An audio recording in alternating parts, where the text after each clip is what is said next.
Hello to all. Welcome back to my YouTube channel Learning Truths. Hope you all are doing well. तो सबसे पहले तो मेरे channel को प्लीज़ शेयर, लाइक और सब्सक्राइब कीजिए। अगर आपने किया तो well and good and thank you. And आज की इस वीडियो में हम पिछले जो पार्ट 1 था इकोनॉमिक्स के चैप्टर 1 का उसको वाइंड अप करेंगे। तो इसीलिए आज की वीडियो पार्ट 2 होगी। तो let us start with our video. तो जल्दी से स्टार्ट करते हैं हमारे क्लास 11 के कॉमर्स के इकोनॉमिक्स के statics chapter, like it was chapter number 1। तो जो हमने प्रीवियस वीडियो में पढ़ा था उसको कंसीडर करते हुए हमारी नेक्स्ट ये वाली वीडियो पार्ट 2 है। तो सबसे पहले हम इसमें देखेंगे फंक्शन ऑफ स्टैटिक्स क्या है। ठीक है, सबसे पहला फंक्शन यही है स्टैटिक्स का कि जो भी हमारे पास सिस्टमैटिक मैनर में डाटा हमारे पास प्रेजेंट है, हमारे पास है, हम उसको प्रेजेंट कैसे करेंगे और उसको कलेक्ट कैसे करेंगे। ठीक है, मतलब ये हमें स्टैटिक्स के फंक्शन है। ये स्टैटिक्स का फंक्शन ही यही है कि उसका ये काम है कि उसको डाटा को इकट्ठा करना और उसको आगे जाके प्रेजेंट करना। ठीक है, सेकंड है कि कोई भी कॉम्प्लेक्स डाटा को ये सिंप्लीफाई करके हमें बस देगा जो कि अंडरस्टैंडेबल बन जाएगा। नेक्स्ट है क्लासीफाई करेगा हमारे डाटा को, कि कैटेगराइज करेगा। ठीक है, और फोर्थ पॉइंट है कि ये कंपैरिजन करने के लिए हमें टेक्निक्स और हमारा एक बेस प्रोवाइड करेगा। ठीक है, और फिफ्थ पॉइंट है कि जो भी फिनोमिना डिफरेंट फिनोमिना होते हैं उनमें जो रिलेशनशिप है ये उसको भी स्टडी करने में हेल्प करेगा। तो नेक्स्ट पॉइंट है कि ये हमें इंडिकेट करेगा कि कौन सा ट्रेंड चल रहा है, बिहेवियर कौन सा चल रहा है अभी इस टाइम पे। ठीक है, और नेक्स्ट है कि ये फॉर्मुलेट करेगा हाइपोथेसिस और उसके बाद उसको आगे जाके हेल्प करेगा टेस्ट करने में। हाइपोथेसिस में इन शॉर्ट बता दूं आपको हाइपोथेसिस क्या होता है कि जैसे कि हमारे पास इनिशियल स्टेज पे हमने कहीं पे भी जाके इन्वेस्टिगेशन करनी है सॉरी, तो इनिशियल स्टेज पे हमारे पास जो भी चीज़ें होंगी हम उसी की बेसिस पे हम इन्वेस्टिगेशन करते हैं ताकि हमारे पास कुछ ऐसा रिजल्ट आए जिसको बेस मान के हम आगे फर्दर की इन्वेस्टिगेशन कर सकें। ठीक है, तो नेक्स्ट हमारे पास पॉइंट है कि ये हेल्प करता है कोई भी रैशनल कंक्लूजन निकालने में। ठीक है, रैशनल सही कंक्लूजन निकालने में। नेक्स्ट हमारे पास आ जाता है स्कोप और उसके इम्पोर्टेंस। स्कोप और इम्पोर्टेंस हम इन सारे सब्जेक्ट्स के साथ पढ़ेंगे कि इकोनॉमिक्स, कॉमर्स, प्लानिंग, स्टेट, ये सारा हमें पता ही है कि ये एक अलग अलग टॉपिक है। तो मैं जल्दी से आपको ये बताने की कोशिश करूंगी कि ये कैसे आपस में रिलेटेड है या इनका क्या स्कोप है। ठीक है, तो let us start with economics. तो स्टैटिक्स और इकोनॉमिक्स में बहुत इंटरलिंक्ड हैं और इनका रिलेशनशिप बहुत ही क्लोज है। ठीक है, और इससे हमें ये पता लगता है कि जैसे कि कोई भी प्रॉब्लम हो, इकोनॉमिक प्रॉब्लम हो हमारे पास, जैसे इकोनॉमिक प्रॉब्लम मतलब फाइनेंस के साथ रिलेटेड कोई भी प्रॉब्लम हो हमारे पास, वो हम स्टैटिकल डाटा के बिना सॉल्व नहीं कर सकते हैं। अगर हम हमारे पास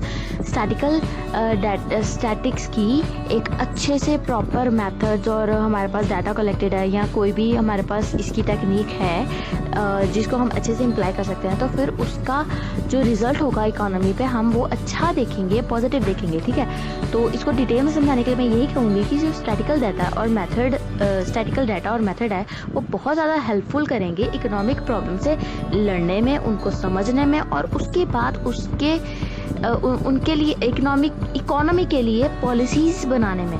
ठीक है, फॉर एग्जाम्पल कि what to produce, how to produce, whom to produce, इस तरह के काफ़ी सारे क्वेश्चंस हमें स्टैटिकल डाटा की हेल्प से हम सॉल्व कर सकते हैं। ठीक है, हमारे पास कॉमर्स।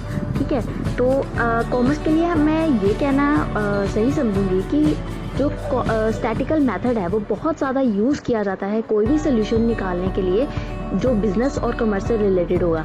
जैसे कि कोई भी प्रोडक्शन होगी, डिमांड फोरकास्ट करनी है अगर हमने, या फाइनेंस को एनालिसिस करना है, कोस्टिंग करनी है, मार्केटिंग करनी है, मैन पावर प्लानिंग करनी है, मार्केट रिसर्च करनी है या कोई डिस्ट्रीब्यूशन करनी है आदि, कोई भी हमने अगर कोई भी प्रोसेस या कोई भी अपना स्टेप इनिशिएट करना है कॉमर्स या बिजनेस में, तो स्टैटिक्स उसका बहुत मेन एलिमेंट, मेन एस्पेक्ट रहेगा। ठीक है, और नेक्स्ट है हमारा प्लानिंग।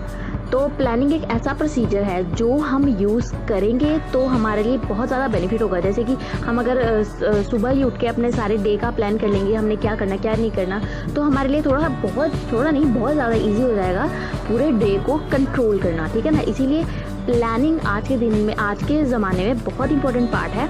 और अगर उसके साथ हम स्टैटिक्स जोड़ दें तो वो हमें हमेशा पॉजिटिव रिजल्ट देगी। प्लानिंग का मतलब यही होता है कि डिसाइड करना कि इन एडवांस कि हमने क्या करना है, क्या कब करना है और कैसे करना है, ठीक है। हमारे पास पॉइंट स्टेट, और अगर हम बात करें स्टेट की तो स्टेट के लिए स्टैटिक्स बहुत ज़रूरी है, क्योंकि स्टैटिक्स का मतलब होता है हमारे पास बहुत सारा डाटा है ना।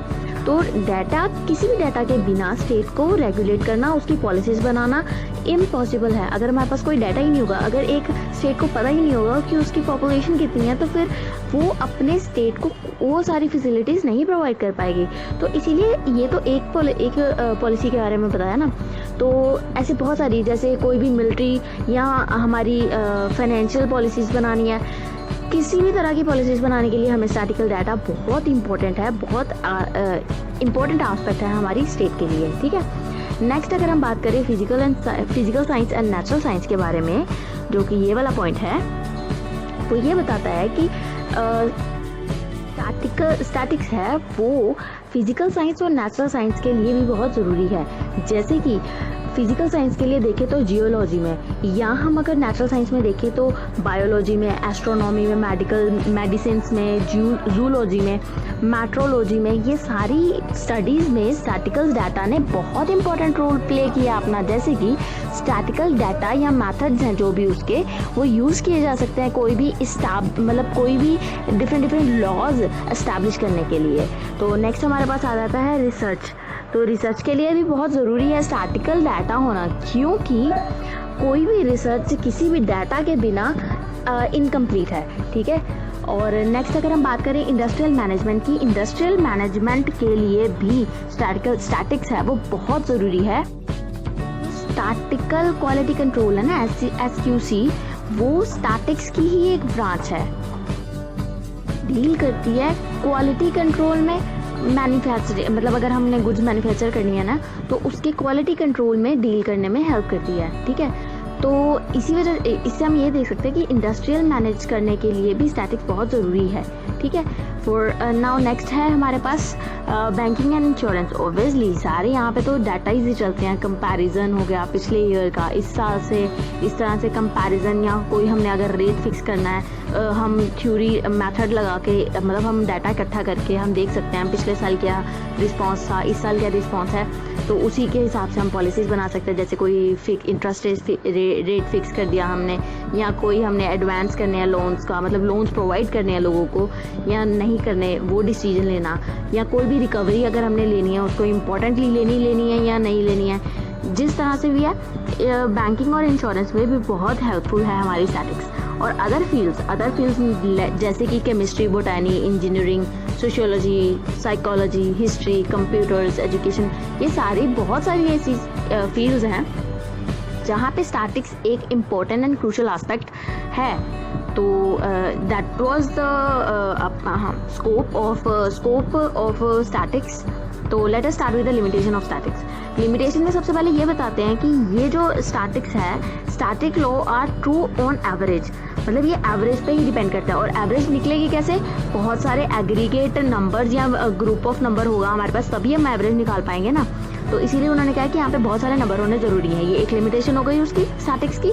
दूसरा है कि अगर हमने मेथड कौन सा, जो स्टैटिकल मेथड लगाना ना, हमने उसको बेस्ट वाला ही लगाएंगे तो ज़्यादा बेटर होगा, ठीक है। तो नेक्स्ट हमारे पास आ जाता है statics can not be applied in heterogeneous data. Heterogeneous data मतलब डिफरेंट डाटा। लाइक अगर हमारे पास एक डाटा किसी और फील्ड का है, जैसे अगर हम कह देते हैं कि इतनी फिशेस एक पौंड में है, और दूसरी साइड पे हम कहते हैं कि इतने 20 नंबर ऑफ पीपल हिमालय गए थे, तो इन दोनों के बीच में कोई कंपैरिजन ही नहीं है। तो इसीलिए वो हेट्रोजीनियस डाटा के ऊपर स्टडी नहीं कर पाएगी, मतलब अप्लाई नहीं हो पाएगा हमारा स्टैटिक्स, ठीक है। अगर कोई सफिशिएंट केयर नहीं अगर कलेक्टिव एनालिसिस इंटरप्रेट करने में डाटा को कुछ भी गलती कर दी या हमने बहुत अच्छे प्रॉपर केयर से नहीं किया तो फिर हमारे जो रिजल्ट्स हैं वो मिसलीड हो सकते हैं। ठीक है, नेक्स्ट है कि एक एक्सपर्ट का होना बहुत ज़रूरी है। एक्सपर्ट नॉलेज के बिना स्टैटिक्स हम नहीं रेगुलेट कर सकते, नहीं चला सकते, नहीं यूज़ कर सकते। ठीक है, और यहाँ पे पॉसिबिलिटी है कि हम कुछ एरर देखने को मिल जाए। ठीक है, thanks for watching the video. Now please go to red button and subscribe my channel, like my videos, share it and along अगर कोई भी प्रॉब्लम आती है तो फिर कमेंट बॉक्स में कमेंट कीजिए please. Thank you very much. Bye bye.